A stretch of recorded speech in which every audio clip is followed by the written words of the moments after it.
Évangile de Jésus-Christ selon saint Jean 20, 11-18. Tandis qu'elle pleurait, elle se pencha et regarda à l'intérieur du tombeau.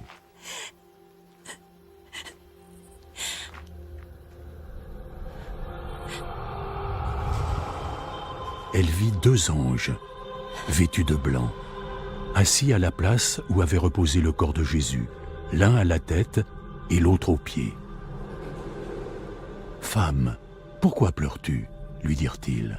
« On a enlevé mon Seigneur, et je ne sais pas où ils ont emmené son corps. »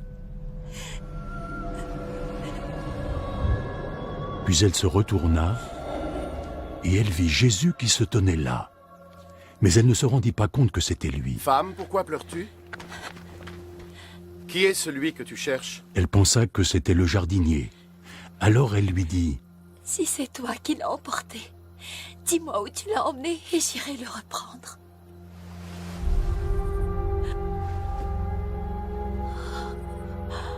Marie. Elle se tourna vers lui et lui dit en hébreu, « Rabouni », ce qui signifie « maître ». Ne me retiens pas, car je ne suis pas encore remonté vers le Père. Mais va voir mes frères et dis-leur ceci, je vais retourner auprès de celui qui est mon Père, et aussi leur Père, mon Dieu et leur Dieu. Marie de Magdala partit donc annoncer aux disciples qu'elle avait vu le Seigneur et leur répéter ce qu'il lui avait dit. Acclamons la parole de Dieu.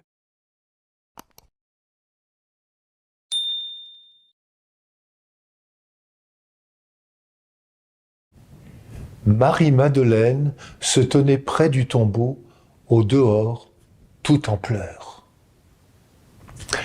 Celui qui va sortir Marie-Madeleine des ténèbres de son chagrin, celui qui va la sortir de la solitude de son deuil, celui qui va essuyer les larmes de son visage, c'est celui qui est sorti vainqueur du tombeau de la mort.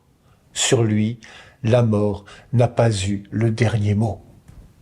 Il est bien là, ce premier jour de la semaine, tandis qu'il fait encore sombre dans le cœur de Marie-Madeleine. Tellement préoccupée par la mort de son Maître et Seigneur Jésus, Marie-Madeleine ne prête pas attention aux 2 anges plongés dans le tombeau. Elle reste inconsolable. Ce n'est que lorsque Jésus l'appelle par son nom qu'elle réagit et sort de sa tristesse en disant « Rabouni », c'est-à-dire « Maître ». Marie-Madeleine fait à ce moment-là l'expérience de la foi, l'expérience de la rencontre avec son Seigneur. Elle peut désormais reconnaître celui qui l'appelle par son nom. Marie-Madeleine aimerait le garder avec elle, mais Jésus lui demande de ne pas le retenir. Il faut qu'elle apprenne à faire le deuil de la présence sensible du ressuscité pour le chercher, cette fois avec le regard de la foi. Jésus lui confie alors la mission d'annoncer la bonne nouvelle.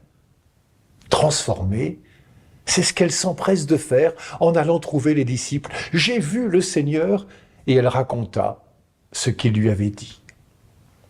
L'annonce de la résurrection de Jésus est en route grâce au témoignage de cette femme dont la foi a repris le dessus sur la tristesse. C'est cela la résurrection. La victoire de la vie sur la mort qui nous décentre de nous-mêmes pour nous ouvrir au monde pour la mission et le témoignage. Témoigner n'est pas de transmettre une doctrine, mais bien de partager une expérience. Celle de notre rencontre avec Jésus ressuscité qui nous fait voir notre vie et celle du monde avec confiance et espérance.